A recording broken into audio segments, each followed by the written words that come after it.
ایک مسئلہ پہلے سمجھانا چاہتا ہوں۔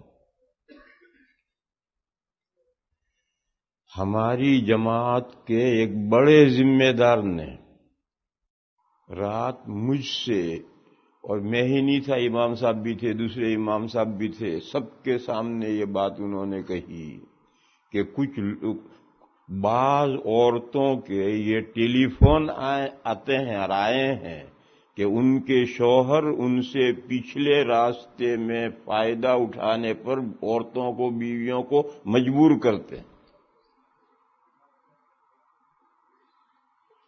میرے پاس کسی بہن کا ڈائریکٹ ایسا فون نہیں آیا ہے، پورا سیریز میں نے حوالہ بتایا، امام صاحب بھی وہاں تھے، دوسرے امام صاحب بھی تھے، اور جماعت کے سب سے بڑے ذمہ دار نے مجھ سے یہ بتایا کہ بعض عورتوں کے یہ فون، کسی ایک اور صاحب نے نام لیا تھا، میں بھول گیا، ان کے وہ ذمہ دار قسم کے آدمی ہیں، ان کے پاس یہ فون عورتوں کے پہنچتے ہیں کہ بعض شوہر یہ حرکتیں کرتے ہیں اور پچھلے راستے میں صحبت کرنے پر عورتوں کو مجبور کرتے ہیں۔ اب عورتیں پریشان ہیں بیچاری کہ ہم کیا کریں۔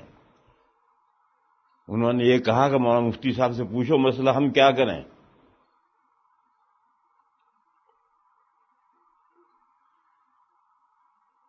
دیکھو میرے بھائیوں، یہ شوہر بعض تو بد فطرت ہوتے ہیں،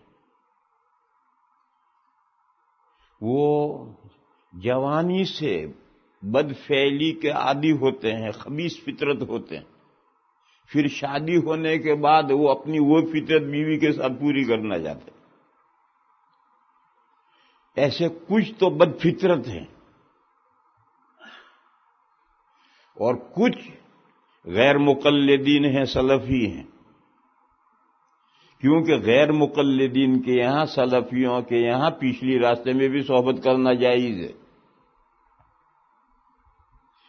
تو جب شوہر سلفی غیر مقلد ہے، اسے جائز سمجھتا ہے، بیوی ہے بیچاری حنفی یا شافعی یا مالکی یا اہل سنہ والجماعہ میں سے ہے، تو وہ شوہر تو جائز سمجھتا ہے، اس لیے بیوی کو اس پر مجبور کرتا ہے۔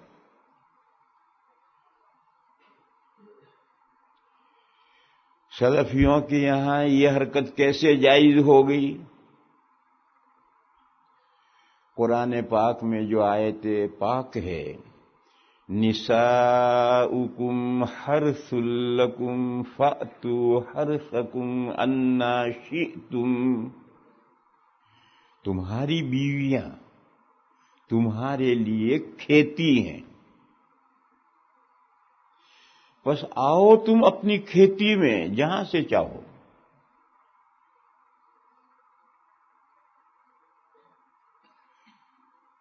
یہ ترجمہ ہے، تمہاری بیویاں تمہارے لیے کھیتی ہیں، بس آؤ تم اپنی کھیتی میں۔ اپنی کھیتی میں، کھیتی سے کیا مراد ہے؟ جہاں سے تم چاہو۔ یہ غیر مقلدین کہتے ہیں کھیتی سے مراد عورت ہے، حالانکہ کھیتی سے مراد ہے شرمگاہ، آگے کی شرمگاہ کھیتی سے مراد ہے۔ یہ کہتے ہیں نہیں، پوری عورت مراد ہے۔ جب پوری عورت کھیتی ہوئی تو کہا جہاں سے چاہو تم اس کے پاس آؤ، آگے سے صحبت کرو، پیچھے سے صحبت کرو۔ یہ پاگل پن جیسی تفسیر ہے۔ وہ کہتے ہیں کھیتی سے مراد پوری عورت، بس آؤ تمہاری عورتیں تمہاری کھیتی۔ پہلا جملہ یہ ہے کہ تمہاری عورتیں تمہاری کھیتی ہیں، بس آؤ تمہاری کھیتی میں، اور کھیتی سے مراد پوری عورت، آؤ تمہاری کھیتی میں سے جہاں سے چاہو، چاہے آگے سے صحبت کرو چاہے پیچھے سے صحبت کرو، کہا قرآن نے اجازت دی۔ حالانکہ بنیادی فکر غلط ہے۔ دیکھو قرآن بہت بڑی ادبی کتاب ہے، بہت بڑی ادبی کتاب ہے۔ شرم کے مسئلے جو قرآن بیان کرتا ہے تو اتنے دور کے کنائے کرتا ہے کہ اس میں ذرا شرم کی بات پہلو نہ رہے۔ قرآن بہت بلاغت و فصاحت کی کتاب ہے۔ تو آگے کی شرمگاہ کے لیے یا پیچھے کی شرمگاہ کے لیے عربی میں جو لفظ ہیں وہ لفظ کسی مہذب مجلس میں بولے نہیں جا سکتے. وہ قرآن جیسی فصیح کتاب میں وہ لفظ استعمال کیا جائے، بالکل نہیں. میں نے تو رات کو بتلایا تھا کہ مسئلے کی وہ شکل جو نامناسب ہے قرآن وہ بھی ذکر نہیں کرتا، وہ حدیثوں میں آتی. تو اب آگے کی شرمگاہ کے لیے جو عربی میں لفظ ہے وہ تو قرآن میں استعمال ہو نہیں سکتا، اس کی جگہ پر دوسرا کوئی بہت دور کا کنایا لفظ لانا پڑے گا. وہ قرآن لایا حرف کھیتی. اب اگر انسان کے پاس 4 پیسے کی عقل ہے، کامن سینس ہے، تو وہ سمجھ سکتا ہے کہ بیج ڈالنے سے اگتا آگے ہے پیچھے ہے. کھیتی آگے کی راہ ہے، پچھلی راہ کھیتی تھوڑی. عربی میں آگے کی راہ تو حرف کھیتی ہے اور پچھلی راہ تو فرف کوڑی ہے، کوڑا ڈالنے کی جگہ وہ تو فرف ہے، کوڑی ہے. حرف کھیتی تو آگے کی راہ ہے. اب جب حرف کے معنی متعین ہو گئے آگے کی راہ، تو اب انا شئتم کے کیا معنی؟ جس طرح سے چاہو، جس طرح سے چاہو. جگہ متعین ہے، اسی جگہ میں صحبت کرنی ہے جس طرح سے تم چاہو، آگے سے، پیچھے سے، دائیں سے، بائیں سے، کھڑے کھڑے، بیٹھ کر، لیٹ کر. انا شئتم میں یہ آیا. جب حرف کا مصداق متعین ہو گیا تو اب انا شئتم کا یہی مطلب ہے. اور حدیث شریف میں 2 ٹوک یہ مسئلہ آیا ہے. نبی پاک صلی اللہ تعالی علیہ وسلم نے فرمایا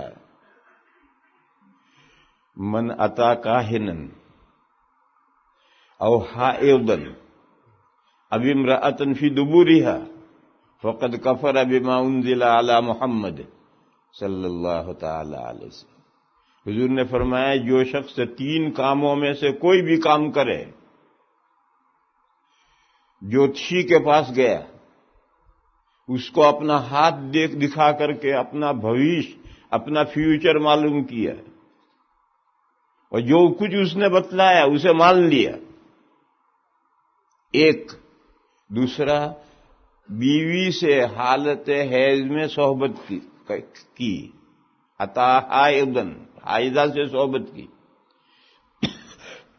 یا بیوی سے پچھلے راستے میں صحبت کی، اب امرأۃ فی دبورها. تو ان تینوں تین گناہوں میں سے کوئی بھی گناہ کرنے والا اگر کوئی شخص ہے تو حضور نے فرمایا فقد کفر بما انزل علی محمد، اس نے اس دین کا انکار کر دیا جو دین حضرت محمد مصطفیٰ صلی اللہ تعالی علیہ وسلم پر نازل ہوا ہے. اس دین کا ماننے والا ہی نہیں رہا، اس دین کا ریجیکٹ کرنے والا ہو گیا. تو حدیث میں صاف لفظ کے ساتھ ہے اب امرأۃ فی دبورها. حدیث کا مقام اتنا نہیں جو قرآن کریم کا مقام ہے. حدیث اللہ کے رسول کا کلام ہے اور قرآن اللہ کا کلام ہے. اللہ اللہ ہے. قرآن کریم میں کوئی ایک ورڈ بھی ایسا نہیں استعمال کیا گیا جو فصاحت و بلاغت کے خلاف ہو یا کسی مہذب مجلس میں وہ لفظ نہ بولا جا سکے. تو میں عرض یہ کر رہا تھا کہ حدیث شریف میں صاف صراحتاً یہ مضمون موجود ہے، اور عقل بھی یہ کہتی ہے کہ جب حرف کھیتی کی جگہ متعین ہو گئی، کیونکہ پچھلا راستہ کھیتی کی نہیں تو کوڑی کی جگہ ہے، گندگی کی جگہ ہے، قرآن نے اسے اذا کہا ہے. بس جب جگہ متعین ہو گئی تو انا شئتم کا یہ مطلب ہے، اور یہ حدیث شریف اس کی وضاحت موجود ہے. مگر ان غیر مقلدین کو تو جہاں عمل نہ کرنا ہے تو کہ حدیث ضعیف ہے. کہا اس میں ابو تمیمہ حجیمی ایک راوی ہے، وہ ضعیف ہے. ترمذی شریف میں حدیث ہے، جب ان کو عمل نہ کہا حدیث ضعیف ہے. اب بیچارہ عام مسلمان حنفی حدیث کی دم بھی نہیں جانتا، اس کا کیا جواب دے گا؟ حدیث ضعیف ہے. بخاری کی حدیث کو بھی کہہ دیں گے حدیث ضعیف ہے. اور بہت سی مرتبہ تو بخاری میں حدیث ہوتی ہی نہیں، کہ ویسے ہی الٹپ بخاری میں حدیث ہے، سب جھوٹے حوالے. آپ کہیں گے کہ اس کا حوالہ کیا ہے؟ کہ غیر مقلدین بیوی سے پچھلے راہ میں صحبت کو جائز سمجھتے ہیں، اس کا حوالہ کیا ہے؟ کتاب کا حوالہ دو۔ پہلے میں نے ایک مسئلہ ان کی طرف منسوب کیا تھا اور اس کا حوالہ دیا تھا۔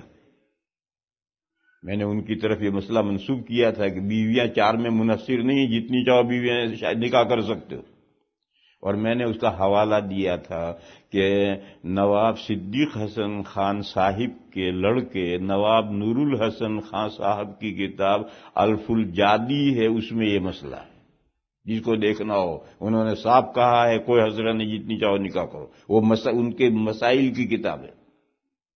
لہٰذا یہ جو آپ انتصاب کر رہے ہیں اس کا کیا حوالہ ہے؟ اس کا حوالہ کسی کتاب میں نہیں، کسی کتاب کا حوالہ میرے پاس نہیں۔ کیوں؟ میں یہ سمجھتا ہوں کہ جو غیر مقلدین میں بھی علماء ہیں، اچھی ذہنیت کے لوگ ہیں، وہ ایسی گندی بات ان کے ذہنوں میں آ بھی نہیں سکتی، وہ لکھ بھی نہیں سکتے۔ یہ تو ان کے بے لگام غیر مقلدین ہیں، یہ ان کی فطرت ہے اور گندی فطرت ہے۔ اس لیے کہ ان کی کسی کتاب کا مسئلہ تو مجھے معلوم نہیں، حوالہ معلوم نہیں۔ البتہ ایک حوالہ سنو، ہمارے ہندوستان میں ایک شہر ہے بنکی، وہاں ایک بڑا مدرسہ ہے دارالرشاد۔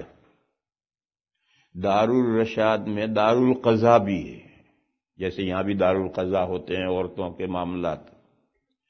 آج سے 25 سال پہلے وہاں ایک مقدمہ دارالقضاء میں چلا ہے، اور جس کو چاہو جاؤ وہاں بنکی میں جا کر دارالقضاء میں اس کی فائل دیکھو، آج بھی فائل ہے۔ ایک عورت ایک غیر مقلد کے نکاح میں تھی، اس کا شوہر اس کو اسی پر مجبور کرتا تھا۔ جب وہ عورت بیچاری تنگ آ گئی تو اس نے دارالقضاء میں مقدمہ دائر کر دیا نکاح فسخ کرنے کا، کہ میں اس شوہر کے نکاح میں نہیں رہنا چاہتی، وہ یہ حرکت کرتا۔ کورٹ میں مقدمہ چلا، شوہر کو بلایا تو شوہر سے کہا کہ تو کیوں یہ حرکت کرتا ہے؟ اس نے کہا میرے مذہب میں جائز ہے۔ اس سے قاضی نے کہا تو یہ کیوں حرکت بیوی کے ساتھ کرتا ہے؟ اس نے کہا میرے مذہب میں جائز ہے، اور اس نے اپنے دلائل و شواہد دیے، ان میں سے یہ آیت بھی اس نے پیش کی تھی۔ بہرحال ایک لمبا مقدمہ چلا تھا اور اس کی فائل آج بھی موجود ہے۔ قاضی نے تفریق کر دی، میاں نکاح ختم کر دیا، اور وہ آخر تک اپنی بات پر جمع رہا۔ اس نے ان کو یہ نہیں کہا کہ میں باز آؤں گا اس حرکت سے، اس نے کہا میں تو یہ حرکت کروں گا، میرے نزدیک جائز ہے۔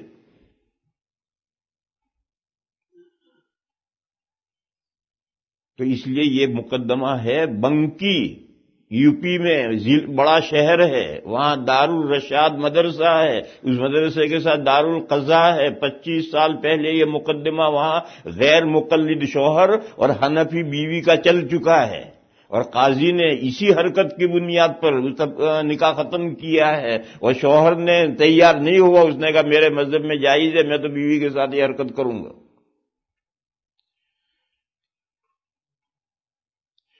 بس میرے بہنوں سن لو، بھائیوں کو کیا بتا رہا ہوں، عورتوں کو بتا رہا ہوں، بہنوں کو سن لو، اگر کوئی شوہر ایسا خبیث فطرت ہے یا کوئی غیر مقلد شوہر ہے اور وہ اس طرح کی بیوی کے ساتھ حرکت کرنا چاہتا ہے تو عورت ہرگز تیار نہ ہو، اس کے لیے ہرگز جائز نہیں ہے کہ وہ اس عمل میں شوہر کی موافقت کرے، اور اگر اس وجہ سے شوہر سے علیحدہ ہونا پڑے تو بے تکلف طلاق لے لے۔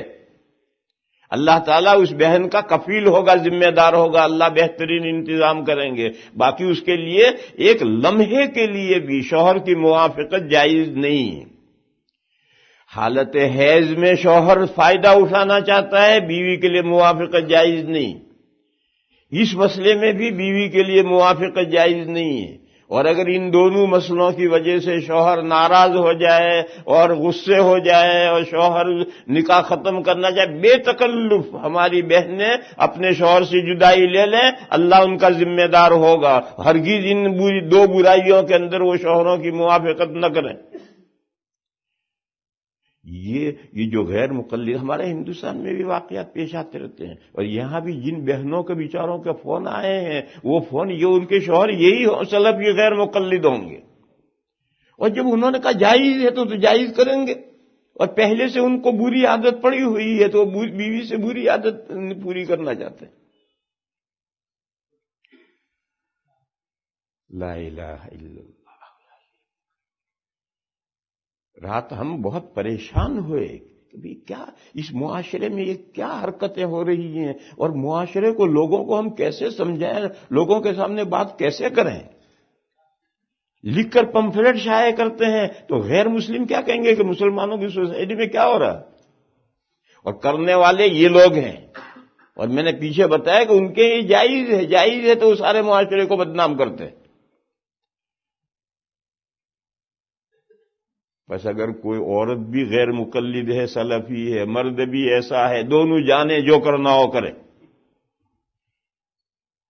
لیکن اگر عورت حنفی یا شافعی یا مالکی یا حنبلی ہے، اہل سنہ والجماعہ میں سے ہے، تو وہ عورت سن لے کہ یہ دو عمل ہرگز جائز نہیں، اور عورت کے لیے ہرگز روا نہیں ہے کہ وہ شوہر کی موافقت